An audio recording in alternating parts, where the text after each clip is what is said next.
What's going on, everybody? It's Cooper and James, and we are from the back pins. James, how are you doing on this Thursday afternoon? I guess it is. Kind of strange, ain't it, Coop? It's a little bit later than we're used to. But I'm doing great. Just got back from the doctor and just doing some therapy treatment while I sit here and do this podcast. Heck yeah, I got to keep your body feeling good. Yes, sir. We got to make them team finals and see how that calf does. Yeah, team finals will be something pretty interesting in my opinion. But speaking of the team finals, we're kicking off the regular season here in a couple days on Monday night in Cheyenne, Wyoming. The team regular season starts off. It kicks off, and I'm pretty pumped up about it. You know, they've released the active protected rosters and the practice squad rosters. There was some moves over the weekend, actually, that I thought were kind of shocking. We'll get into that after we get into the show, but it's definitely going to be busy now from here on out. We should have plenty to talk about, and I'm just ready for this team series to kick off, James. I'm assuming you are feeling that way as well. So we have a lot to talk about, so we'll quit messing around. Let's grab them slides, boys, because we're coming at you from the back pins.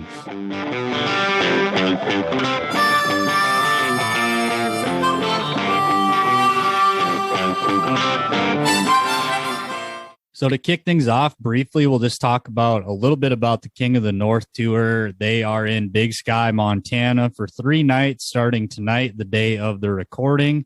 And just looking over at the draw list, it's kind of a who's who. You're seeing a lot of the key players in this team series entered in this bull riding. And I'm not surprised. This is one of the biggest summer bull ridings out there, except for maybe Bismarck. It's one that the riders really like. It's always a cool setting when you watch it on TV. I know, James, you're pretty disappointed it's not on Pluto TV this year. But nonetheless, it's going to be decent to keep tabs on that because you are going to see some quality guys in that bull riding, and some of those guys have taken some time off. So I'm intrigued to see how they look coming back from a little bit of a layoff after the PBR World Finals. Yeah, and I don't know if you've seen it, but Outlaw he entered Springdale and did pretty well there. He's 85.5 on one and like 7 and some change. I wasn't in Springdale. I wish I was because it's only 30 minutes from the house. But he is also entered in Big Sky, I believe. So that's pretty good to see him healthy enough to be wanting to get on again. But at this point of the season, from your perspective, if you're a coach, would you even let your A-team guys get on other events right now? I think it's totally dependent on each different guy. If you look at a guy like Dalen, he does that all the time anyways. So especially the guys like Chase Outlaw, yeah, I would, because Chase has been out for a while. So yeah, like you said, he got on in Springdale, but 2 bulls generally doesn't knock the rust completely off. It takes a few more than that generally. So if I've had a guy that's been off for a while, yeah, it's risky having him get on, but I need him sharp too. I need him clicking on all cylinders, firing on all cylinders when this regular season picks up. So yeah, I'm not against it, but I think it depends on the case for me. Each rider's a different scenario. There's a lot of varying factors that go into that decision, in my opinion. Speaking of that, what we were talking about with Chase and Dalen and a whole host of others, honestly.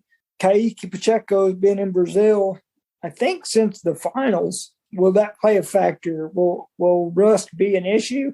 I think it's a good thing that he took that time off, going as hard as he did and almost winning a world title to reset his mind and refocus. Okay, I didn't win a world title, but I still got a chance to help my team win a team championship. So I think it's a good thing, but what's your take on it? Yeah, a guy like that, he got banged up at the World Finals. He probably needed to take some time. Now, do we know if he's been getting on bulls in Brazil? I couldn't tell you. I haven't seen much. I'm not saying there isn't videos out there, but I haven't seen any. But I haven't looked that hard either. A guy like that, I think you probably do want to hold out because we just saw with the signing of Jose Vitor Leme, Jose got signed through the year 2025. So that's a 4-year contract, 22, 23, 24, 25. When you're talking about your first round pick, you're going to want to lock that guy down long term like the Gamblers did with Jose. So I'm not rushing anybody back. If it's Kaike, I would rather hold my top end guys out if I'm in doubt, because from the way I understand this, every single team is going to make the team series finale in Las Vegas. That's the way I understand it. So, yeah, you want to play for seeding, but when it comes down to putting the best 5 guys out there in Las Vegas, if I think I need to hold Kaike out for a month to start the year and take some losses potentially, I'm okay with doing that, because you get me to Vegas, I don't care what seed I am, we do our job, we walk out of there victorious. So I think that's where I would be at as far as a headspace from a head coaching standpoint. I'll agree with that for sure. But I'm like you said, I'm looking forward to the team deal. And honestly, I've said this before and I'll say it again. I didn't know what to think of it at first, but the more we read on it, the more we did podcast about it, and we spoke privately about it, and so on and so forth, I got more and more excited. And so I'm fired up. But I don't think it could kick off in a better place than Cheyenne. So a couple days ago or a day ago, the PBR put out an article that had the protected rosters versus the practice squad rosters. Now, protected roster means that player cannot be moved unless they are traded. So essentially what they're saying is, we want this guy for the foreseeable future, for the time being. They are able to add and remove guys from that. Now with the practice squad, that is going to be a roster where you technically own the rights to that rider, but say another team wants a guy on your practice squad, as long as they're willing to sign him to their protective or active roster, they can do so. So you're kind of playing with fire if a guy's on a practice squad. It's a tricky deal, especially when you're talking like spots 5 through 7. Those are some tough decisions to make. You've got to figure out who you want protected and who you can live with losing, which is tough to say, but that's the reality of it. Because I'm looking at some of these teams, and some of these teams are definitely already having injury problems. So when you look at that, veteran guys that are on a practice squad, I think are definitely going to be considered for some of these teams. Like I look at a guy like Trevor Kastner, who is on the practice squad for the Oklahoma Freedom. This guy's made it to the NFR 6 times. He's been to the biggest stages of the sport. I don't care that he hasn't done a whole lot in the PBR, because I know this guy's ready to roll. If you want to put him in a lineup, you're not going to miss that much. I could see a team with injury issues making a move at Trevor Kastner. The only thing is that guy's got a lot more age to him, which is not necessarily a bad thing, but he's also one of those guys that are injury prone a little more than most. But if he's healthy, he does ride phenomenal, and he's got experience. So being in any kind of format, any kind of situation is not going to intimidate him whatsoever.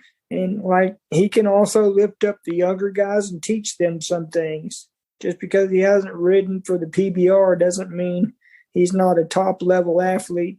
To me, Trevor Kastner is a lot like Matt Triplett, who over the weekend the Nashville Stampede dropped. Now, I'm not going to sit here and speculate why they dropped him, because I have no idea. It could be a plethora of reasons.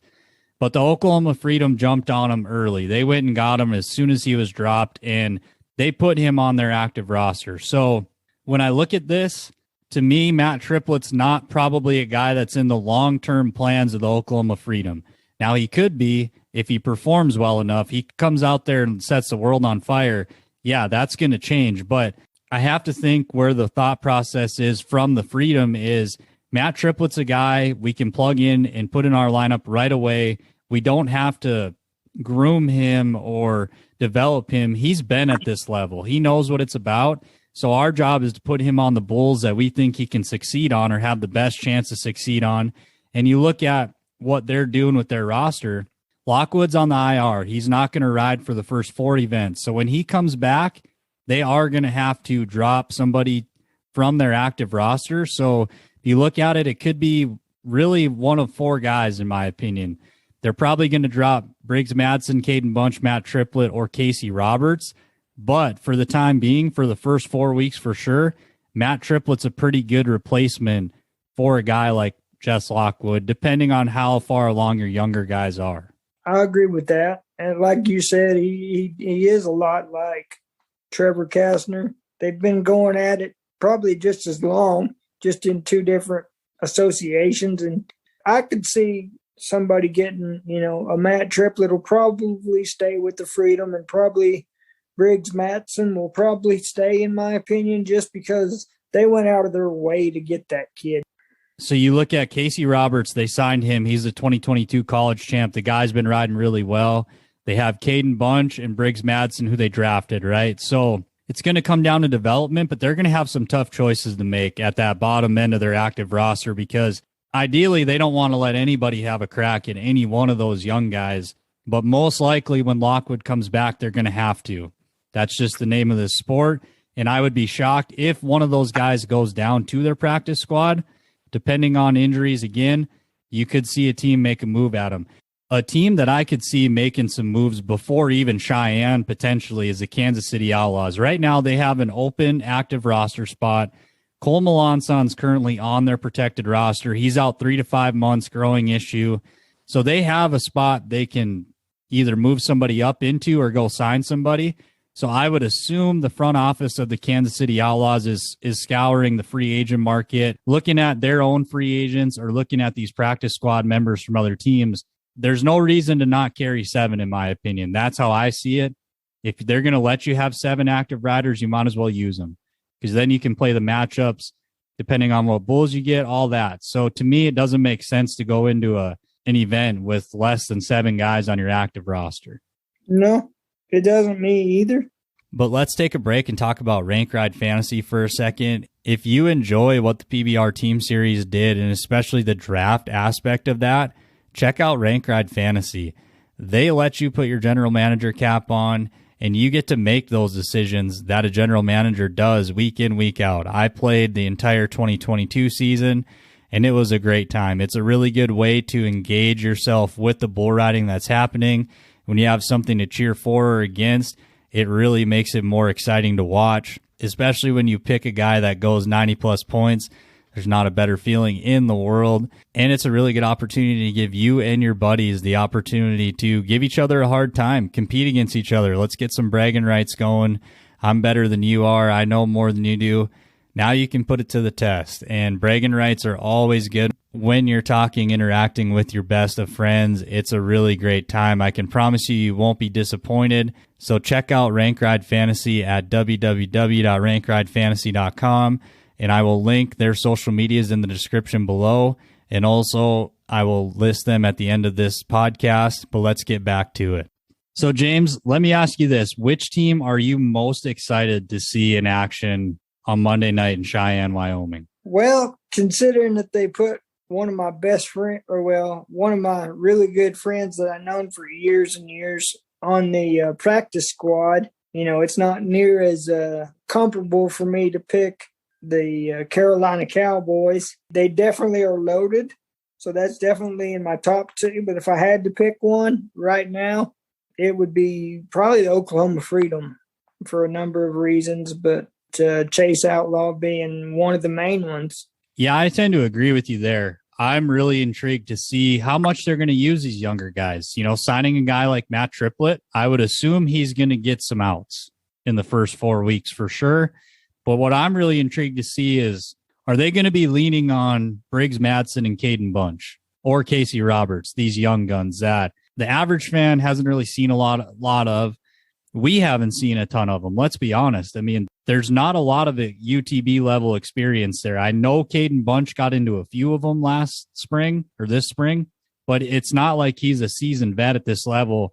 I really want to see what those young guys look like. I also want to see how they plan on using those young guys for not just the freedom for everybody. You look at the Kansas City Outlaws, like Tate Pohlmeyer, he is going to be in their starting lineup. You're going to see guys like Tate Pohlmeyer in these lineups, young. We don't know much about him. We haven't seen much of him. That's probably what I'm most excited to see. But yeah, the Freedom are definitely intriguing to me as far as I want to see if this self-proclaimed dream team from Jess Lockwood, as he said it, is as good as advertised, because on paper they look really good. And so does Carolina. No doubt about it.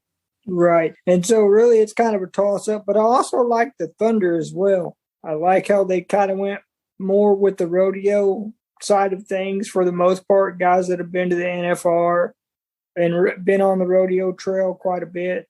I like that. I like Colton Triplett. I like Clayton Sellers. I like their lineup too. So that'd be another one that I'd throw in there. The schedule's already set. So if you want to go ahead and look at that, the PBR website has every single game that's going to take place from now till the Vegas finale. It's already out there. So if you want to know who's going to play who in Cheyenne, it's out there. It's available.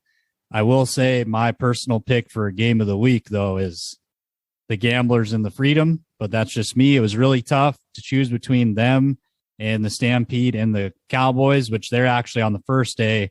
Gamblers Freedom is day 2. I think those are some pretty cool games. They're going to be some big time bull rides this next couple days. I feel like them guys really get energized when they go to Cheyenne with the unveiling of the team series being the inaugural regular season event. You know, guys are going to be really amped up. They're going to want to go out there, show up and show out for their teams, their teammates, their coaches, the front office, all that. So I'm excited to see it. I've just got one more question for you, James, before we get out of here. You got to pick your team for the whole season. You got to stick with them. Who is it? I'll probably go with the Carolina Cowboys because if I remember right, you selected the Freedom, and I don't want to take that from you. But if you were going to pick another team, I'd probably have to go with the Freedom, but we'll take the Carolina Cowboys because they're just as loaded. Who knows? Honestly, it could be any team that just shows up and dominates. But I think it's going to be one of those two.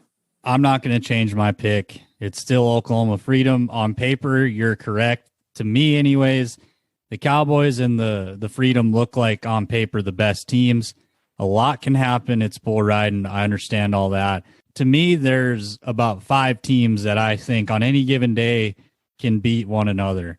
And then you get past that and it gets a little more thin. You know, teams don't look quite as good right now. Some of that's due to injury, out of their control. You cannot control when guys get hurt. But when you look at from a talent and depth standpoint, the Cowboys and the Freedom are loaded. They have a lot of depth. They have a good mix of experience with youth and upside.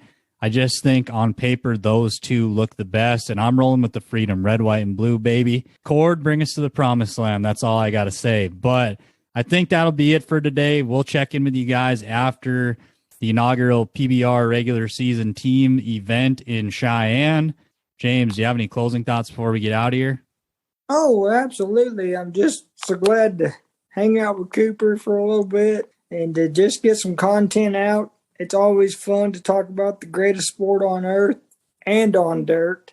And we hope that y'all are enjoying what we're bringing you. But you can learn all you want from Cooper. But if you only learn one thing from me, learn this. And that's that every day is a gift from God. And what you do with it, quite simply and honestly, well, that's your gift back to him. God bless. Coop, the floor is yours, buddy. Back at you, man. It's been good. Like we've touched on already, we're both excited for this team series to kick off. Regular season, it's here. It's time, and I'm definitely ready for it. And I think James, everybody else is too. So definitely excited for that. If you want to know more about the individual teams, head on over to our YouTube. We've got videos, previews, team previews for that, and we'll probably have something a little more in-depth, hopefully before Cheyenne kicks off on Monday night.